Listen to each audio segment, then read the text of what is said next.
What's going on, guys? It's Brandon back here. In this video I promised you guys yesterday, things came up, I got a bit busy, so here it is today, March 1st. We're doing the February power rankings for the NHL 2021-22 season. And again, thanks for the support on these videos. It means a lot to me that these videos get specifically more views than there seems to be the rest. These are targeted more towards a total audience of any NHL viewer rather than just the Blackhawks usually. So again, thank you all for those who watch those and continuing to support this. So at number 32nd, this team moved down 2 spots from where they were last month. Seattle. They've currently lost 7 in a row. Nothing is going right. They're not last in the league yet, or I don't think will.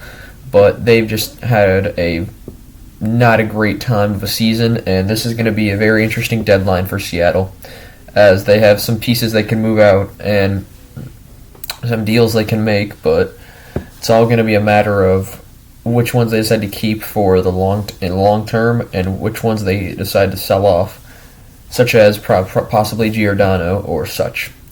At number 31, moving down 4 spots, we have Buffalo. Alex Tuch has been great. Everything else has kind of fallen off. That's the only way it's gonna look. That's the only way it looks, really. You have all the young prospects, Cousins. You have Cousins. You have Middlestat. You have the Krebs. You have Jack Quinn. You got others to look forward to growing older, but that time is not here now, and it's just going to keep moving on as the years are going to go by, and they're probably going to get a high pick this year. So, see how Buffalo turns out for the rest of the season, and we'll continue. Moving up 1 spot,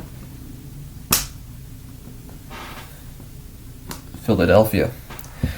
Philadelphia it's more or less, I don't want to say they've gotten better, but they have played slightly bit better. This year has been an amazing failure for the Flyers. Rasmus Ristolainen, biggest waste of a first-round pick I've seen in some time. Ryan Ellis has been injured for a majority of the year. Giroux was probably leaving, so that's going to be interesting. See him not in a Flyers uniform. But yeah, the Flyers, nothing's gone right for them this year. All the moves they made in the offseason to try to get back into the playoffs have completely failed, except at probably Atkinson. So yeah, Voracek has been fine in Columbus. He's been doing great. Atkinson's pretty much returned the favor in Philadelphia, but he can't score as much if your team just sucks, and that's kind of what Philadelphia is. And moving down 1 spot from last time, we have the Arizona Coyotes. Work ethic is once again great. They've already started the pre-deadline off with some trades with Toronto. Dzingel and Lyubushkin are gone.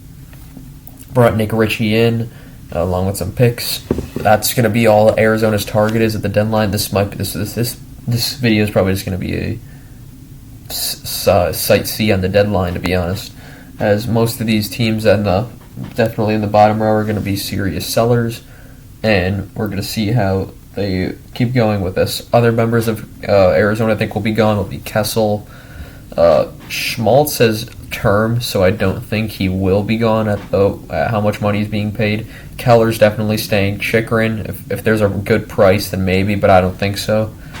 They're just going to keep bringing up, keep trying to get top picks and prospects, and they will be able to get some. That's for sure.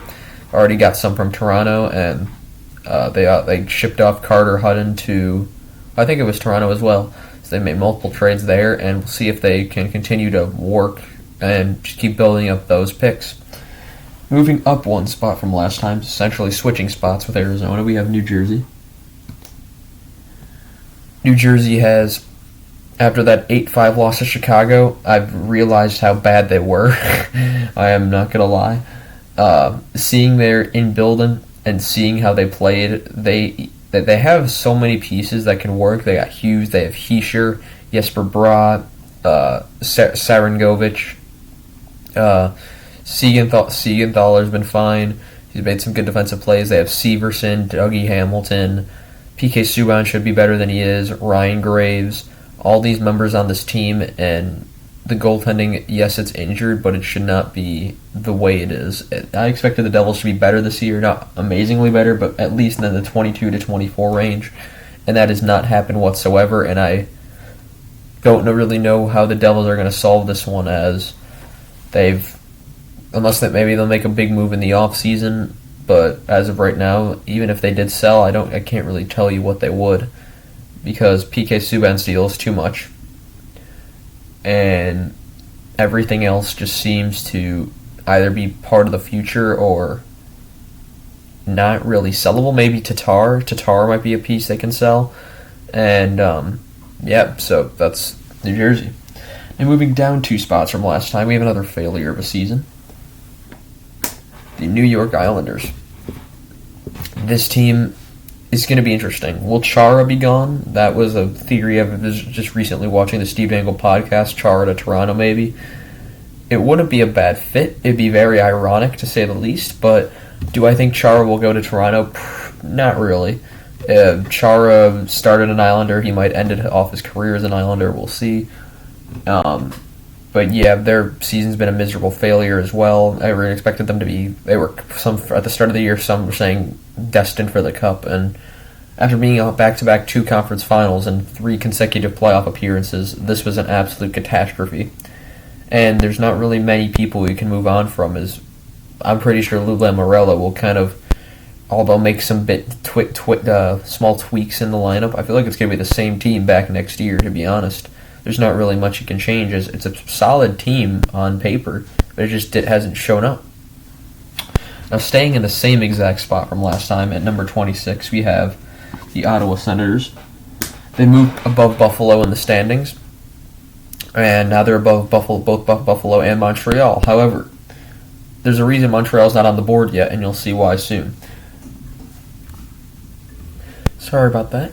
So yeah, the Senators, don't know really what else they would sell. Maybe Chris Tierney, if anything, but other than that, I can't really think of anything they would sell. Maybe a goaltender. They've got 3 currently that can play in the NHL, and I'm not really sure where 3 cannot play in the NHL. So how the Senators trade deadline is going to look is quite interesting. Maybe a team with little moves, or unless they shipped off one of their pieces for possibly a pick or something. But other than that, I don't really know what else to say about the Senators. So moving up 7 spots, and definitely, I think this is the second biggest move up of the week, or of the month. The Montreal Canadiens win 5 in a row under Coach Martin St. Louis, and the team has just looked different. This team looks motivated. They look like they want to play the game. They look like they're in the game, and they've just been dominating ever since St. Louis took over. They lose their first couple games with him behind the bench. Cole Caulfield is back and better than ever. Small player coach, and small player. That's a combination that I think was perfect for Caulfield. Martin St. Louis was a Hart Trophy winner and one of the smallest players in the league when he was doing it. And Cole Caulfield is, I'm pretty sure, learning from that and seeing how he's come out of nowhere and has been over a point a game since St. Louis taken over. Has been incredible. They've also got Vinny Lecavalier. They're taking all the former Lightning superstars, players, taking all of them into the Montreal Canadiens front office part of the organization. That's kind of interesting. So now number 24 and number 23 I'm going to do together. The Chicago Blackhawks and the Winnipeg Jets. Both stay in the same spot. Both are in the same division. And both have greatly underachieved what I thought were sure playoff seasons. More Winnipeg more than Chicago. But Winnipeg, wow. I expected them to be second in the division. They are currently 6th. And Chicago, I expected them to be 3rd. They are currently 7th. To say the least, no one expected Nashville to be as high as they are. But wow. Winnipeg, the hockey guy said it perfectly. On paper, this team should be dynamite. They should be all cylinders go. And nothing has worked. On the bright side, Copp returns tonight. It's rumored that the Rangers are interested in Scheifele, so if they can put together a package good enough for the Jets, maybe they do that deal. That would be quite interesting to see Scheifele in a Rangers uniform. Yeah, this is going to be a very interesting offseason for both the Rangers and the Hawks. The Blackhawks, they have Seth Jones' contract kicking in, so I'm not really sure exactly. I don't know as a Blackhawks fan what they're going to do about that, because that takes that Jones is on, I'm pretty sure, a $5-something million. That's another $4 million on. They dropped the Fleury contract, but who knows if they move Fleury at the deadline. They're asking for a top prospect for Hagel, along with a first-round pick. Hagel may be worth a top prospect or a first-round pick. Both is insane. Yes, he had a hat trick recently. Yes, he's got second on the team in goals. And yes, he's, I think, third on the team in points. But is he worth that? I don't think so. Maybe a second-round pick, and by itself even. He's very interesting. He came out of nowhere. He's on a great deal. Actually, one of the best deals in the league. And the fact that that's kind of... The fact that the Hawks are asking just for both a first and a top prospect is nuts to me. And I'm not necessarily sure what they're going to do about it. Along with the Taves and Kane and DeBrincat all have contracts expiring, not this year, but next year. So if any extensions kick in over the offseason, we'll talk about those. Because the Jones contract kicking in this year, it's going to be a very expensive year for the Hawks, and especially if they don't make the playoffs, it's going to look quite bad on them. Now, moving down 3 spots, we have San Jose, who has swapped teams with the team that moved up 3 spots. But San Jose just continued to fall. They've won, I think it's 2 of their last 12 or 13 now, and this is the dramatic drop that I think we saw of the Sharks having, and they've just continually just gone down and just without slope really as well. It's just not even been gradual. It's just been an absolute collapse. And I don't really know what else to say about San Jose. Timo Myers looked good. Barbanoff might be a tool to use at the deadline. And maybe Toronto's interested in James Reimer, bringing him in and sending Mrazek the other way or something, possibly.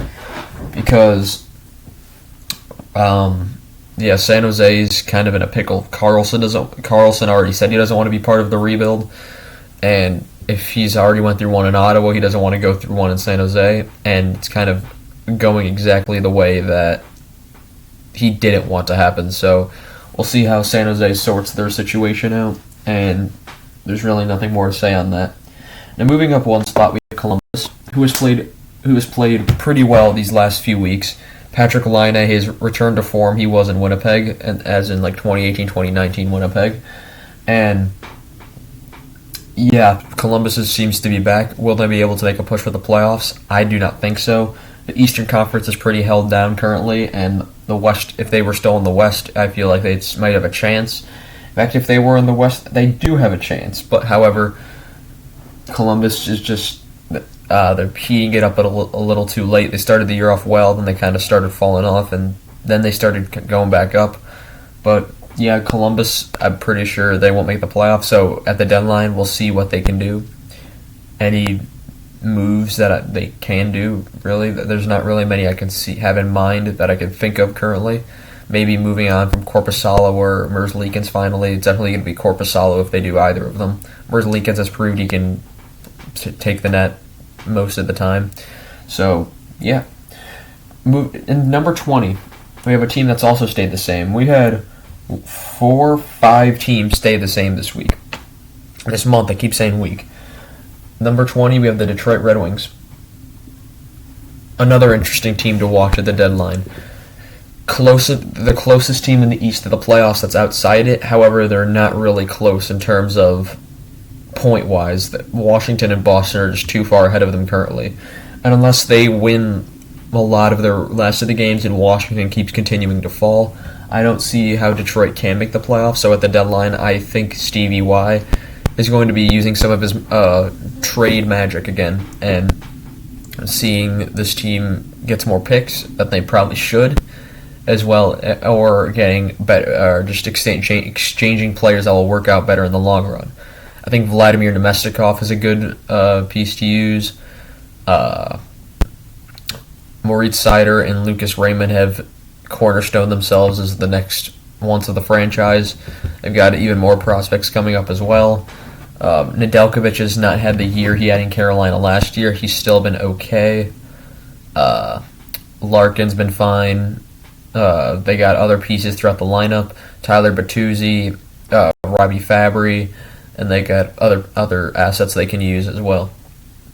So at the deadline, we'll see if they will, how much of the team they will change, and see what Steve Yzerman's thinking of doing. And moving down 6 spots, we have another team like San Jose that just continues to fall, and that's Anaheim at number 19. They are losing ground. There's no other way to put it. They are losing ground in the playoff race. They're opening up the door to Edmonton, Vancouver, and Dallas, and they don't even have the spot anymore. Dallas currently has the spot, I'm pretty sure, with Edmonton right behind them, and then behind them is Anaheim and Vancouver. Vancouver, however, is looking better and better every single game, while Anaheim manages to look worse and worse. This was another thing we anticipated coming. We didn't know if Anaheim would fall off the later the season we got.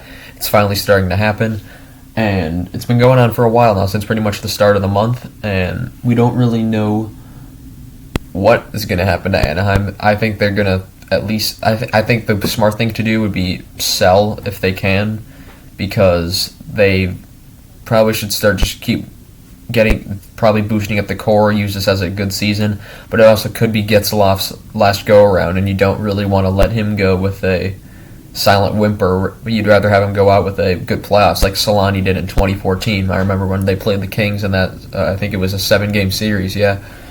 And they had motivation that year and still lost to the Kings in 7, so yeah, that's kind of just how Anaheim's doing. Their last member, besides, actually no, they have Fowler, Gibson, and Getzlaf are pretty much the last ones, except Gibson's a lot younger than both Fowler and Getzlaf. And Shattenkirk, although is older now, he's, I would say, still part of the newer group. Then in number 18, we have a team that moves up 3 spots. This is the team that swapped with San Jose. We have the Vancouver Canucks. Vancouver. I don't really know what to say about them. They can look absolutely awful one night, such as losing to New Jersey 7-2, but then they can beat the hottest team in the league 7-0 or 7-1. In Calgary. Vancouver might be the most consistently inconsistent team in the league. They can look like to me on paper they might be one of the best teams in the league. The problem is they don't live up to expectation. Halak has not been great in net. Demko has been stealing the show most nights. And although Pettersson's starting to find his touch since they've fired Benning and Green, Boudreau has instituted his system. They're on the rise, though. They're still continually on the rise with Anaheim and other teams starting to falter. So we'll see if Vancouver can make a push for playoffs. I would love for Vancouver to get into a playoff spot over Edmonton or something like that. It's bad for the game to see McDavid out of the playoffs. However, it'll be hilarious to see what happens. And that's kind of what I live for. I love funny things, and some of the funniest things happen when you least expect them. So, yeah, and number 1, moving up 1 spot to number 17th, and the last team to round out the bottom 16, in my opinion. Because remember, these are not standing based. If it were, Edmonton would probably be in the top 16, because I don't remember if them or Dallas have the spot now that I think about it. So yeah, Edmonton, they bring in Evander Kane. He's been very good with Edmonton. Duncan Keith returns tonight against the Flyers. Nugent Hopkins, however, is going to be week to week, I'm pretty sure they said. So another loss offensively and defensively, so he can play both sides of the puck. And another team that's going to be very interesting to see what they do at the deadline, as Vancouver really doesn't have much cap space to work with. Edmonton doesn't either. And whether they decide to do something with goaltending, well, it's going to be hard to figure out what they can do, as they are pretty much locked up. And it's funny watching the Steve Dangle podcast, seeing them. One of the funniest things they've ever done was Adam Wild's "Ken Holland is using up your cap space" quote. I'm not going to say the first part of that quote because, sorry about that. I just was told news that the opening day for Major League Baseball is canceled, as they still have not decided on anything for the MLB. But that's not the purpose of this video. This is a hockey channel, and although I I do pay attention to all the sports. Baseball would probably be my third most paid attention to.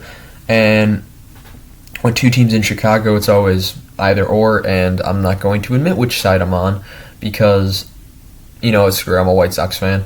But yeah, things can get pretty there could be a lot of tension, especially in my household where this family's split. So that's always a very fun, competitive weekend when the White Sox and Cubs play. But again, not part of this video, and let's move on.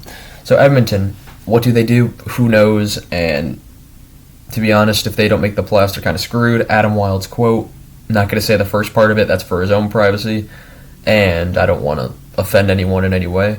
So I'm not going to say that either, but it's one of the greatest quotes I've ever heard. And although I don't usually swear in my videos, I can only remember once in which that was a complete accident, but it was well-deserved. And so yeah, let's move on. I'm moving down one spot. This is another team. I would have moved them down more than one if they weren't still in a playoff spot. The Washington Capitals. The Washington Capitals are just continue to fall. They're 5-5 in their last 10, I think, now. And yeah, another team that I don't think they're going to do much at the deadline either. They're not a team that looks like they want to do much at the deadline. And I don't really know what you would change about this team. There's really nothing to change. It looks fine. Ovechkin, yes, he's getting older. Backstrom's getting older. Kuznetsov. Carlson in net, you have Samsonov and Vanacek. There's really...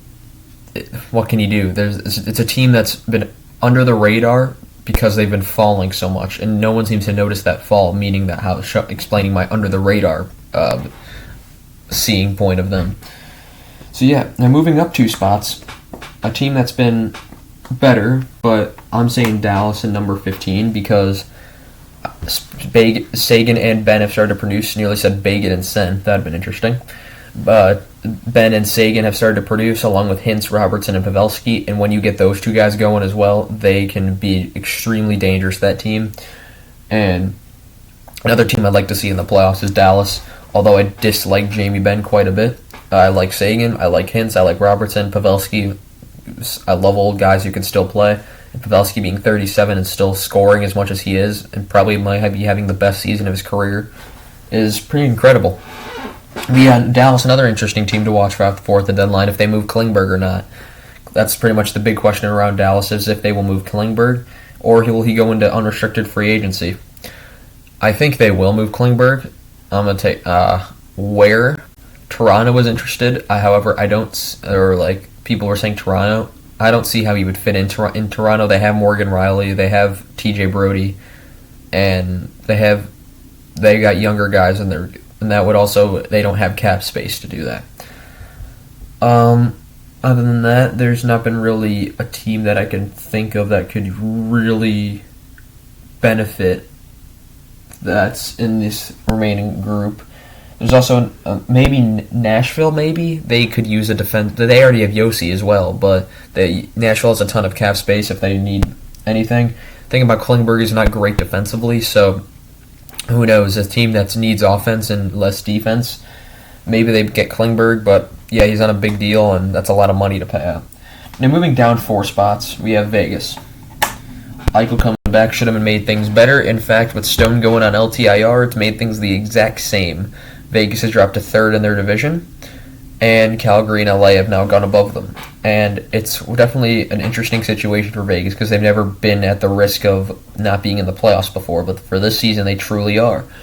As Edmonton, Vancouver, Anaheim even, those 3 teams alone are enough to threaten the possible 3rd spot, and if it gets into a position of a wild card and Vegas continues to play the way they're playing, it's honest. The Pacific Division is so bad, it's incredible, truly.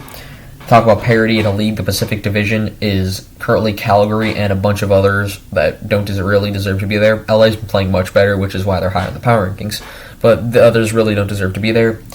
Vegas is pretty much Tampa glitching, except it's not working. Tampa was at least winning when they were doing the Kucherov thing.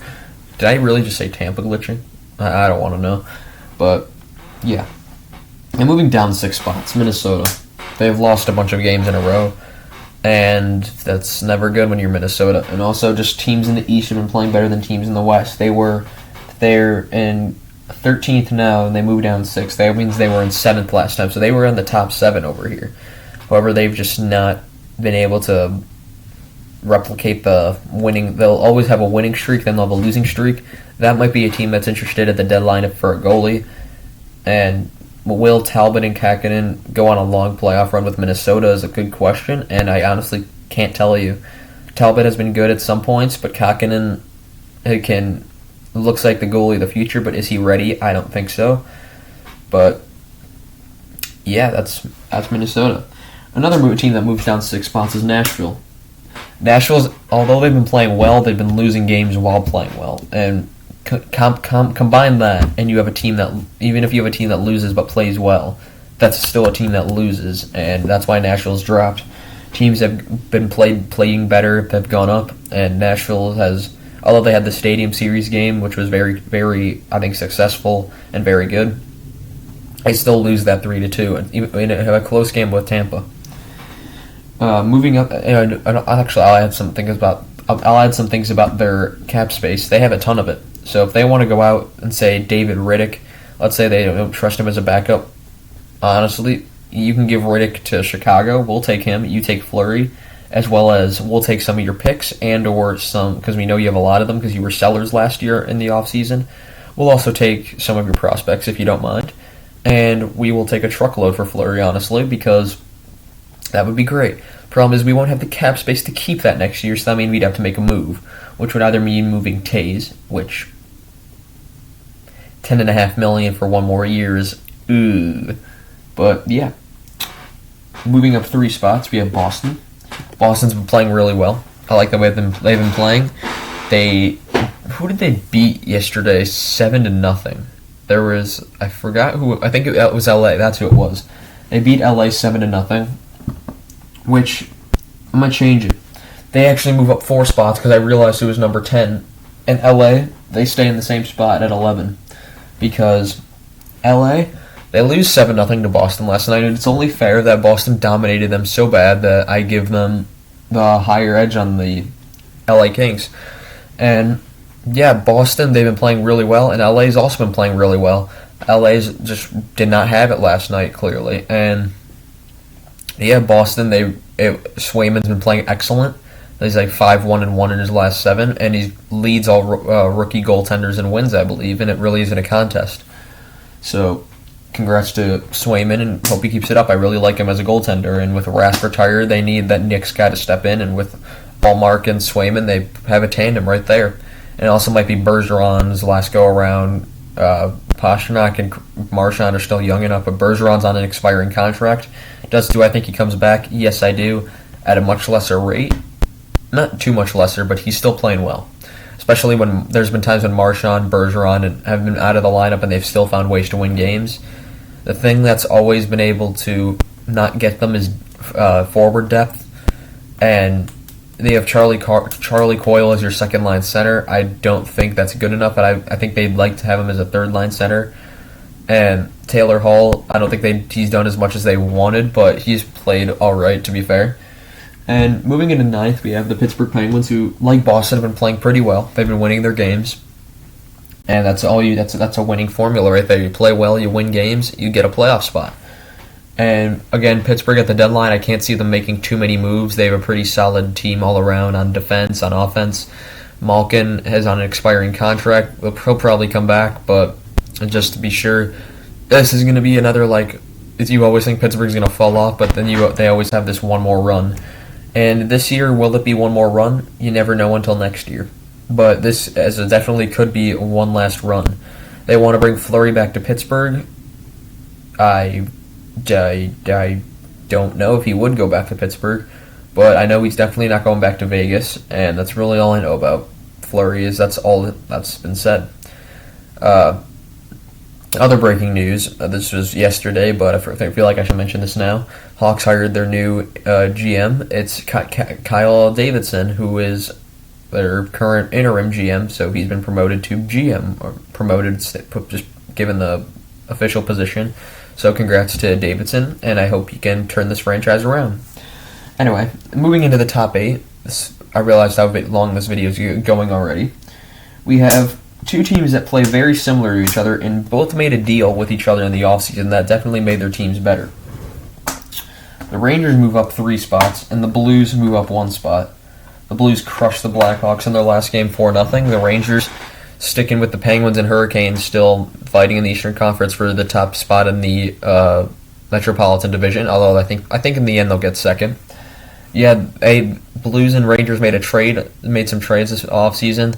Sammy Blais went to the Rangers, and Pavel Buchnevich went to the Blues, and I think it gave both teams what they need. Blais not really a scorer, he's just a fourth-line forward who can go out there and hit some people, which is what the Rangers need. They needed toughness. They got Reeves, they got Blais, and Buchnevich can score, and he can be a power forward and hit people, so that's good for St. Louis, just that kind of St. Louis type of hockey. And St. Louis, they proved me wrong as well. They've been like Nashville, they've proved me wrong. I said they were finished 6th in the division, I think, and here they are in 2nd or 3rd, depending on the night, depending on who wins and who loses. So, good for them. We'll see what both these teams make at the deadline. Rangers were more interested in Scheifele. Whether they trade Georgiev or if they'll keep him as a backup for the playoffs is going to be interesting. But, yeah, those two teams specifically are going to be very interesting to see how they do in the playoffs because I think both can go on long runs. St. Louis is built for it. They have experience, and they have Husso and Binnington. Binnington's done it before. Husso's pretty much taken Binnington's shoes, but Binnington did get the shutout in Chicago, so maybe he'll finally start getting back on track now. Now, moving up, the biggest move of the week with 10 spots, moving up 10, the Calgary Flames. Winning 10 of your last 11, that is how you move straight up into first in the Pacific Division, and wow, they've been incredible. You have Gaudreau, you have Tkachuk, you have Toffoli, you have... I can't even think of anyone else right now. You have Coleman, you have Dubé. Monahan's not been great, but you still have him. Markstrom in net, Vladar in net, even though they got shelled by Vancouver 7-0. It's fine. It's one game. And see, if I said one game, if I said one game for a Leafs game, Steve Dangle would be freaking. If you don't know, I watch Steve Dangle a lot. He's one of my favorite people to watch. He's funny, and especially when they lose, he goes off the wall. But so yeah, Calgary, St. Louis, definitely going to be. I feel like that would be an interesting series to see in the playoffs this season. Honestly, wouldn't mind a Calgary St. Louis conference final back to the '80s style. And I love St. Louis. I don't know why I brought up St. Louis, but now that I think about it, Calgary and St. Louis, two teams built similarly to each other. Both can score. St. Louis and Calgary both have good defense. I think St. Louis might have the edge there, but I would say Calgary probably has the goaltending to even it out. So that would be a great series, I think, between the two if they were to meet. I think they could only meet in the conference final. But, yeah. Now, the 4 of the top 5 teams are in the East. Moving up 4 spots, we have Toronto. Toronto, what is there to say? They beat the Red Wings 10-7. I move them up 4 spots, but aside that, because they're still winning. Matthews, Marner, Nylander, unreal. Tavares has been a bit slower recently, but he's been good. In net, Campbell's seemed to run out of gas, but he's starting to get back together, you hope. And you have Mrazek, who will probably be moved at the deadline, if not the offseason. That's going to be the questions, and if you want anything on the Toronto Maple Leafs, I'm going to mention them again. The Steve Dangle Podcast, Adam Wilde, Jesse Blake, and Steve Dangle himself all definitely talk about the Leafs. And they're always very entertaining to watch because as someone who loves to see the Leafs lose, for no reason other than I enjoy seeing other teams suffer. That's why I wanted the Rams to win the Super Bowl. They did. And probably going to get hate for that now, but who cares? Because Super Bowl's over. You can't hate me for something that actually you really can because history exists. Now, I'm going to put these next 3 teams in together. Moving down 2 spots is the Florida Panthers. And moving up 1 spot has been Tampa and Carolina. Tampa and Carolina keep winning. Florida has lost recently, even though they're still number 1 in the Eastern Conference. I believe so, unless Carolina's passed them. But yeah, Florida's lost 3 in a row. That's pretty much the only reason I moved them down. Still, the top 4 best teams in the league are. I guess it stays the same either way. You got Colorado at number 1. For the first time in Power Rankings of mine history, Colorado is the first team to go back-to-back with first places in the power rankings. A machine that cannot be stopped is the Colorado Avalanche. They're definitely my favorite to win the Cup this year as of right now. Going into the playoffs, we'll see if they can see if they're able to live up to the expectation, because they're on a pretty excellent pace right now, as are, even if they continue, the Hurricanes, Lightning, and Panthers should all as well be in great spots. But yeah, there's really nothing else to say. Colorado moves at the deadline, goaltending maybe. If Kemper or Franco, maybe they move one of them out. Probably, I'd say, I would think they move Kemper, but you never know. Maybe they'll stick with them. You never know.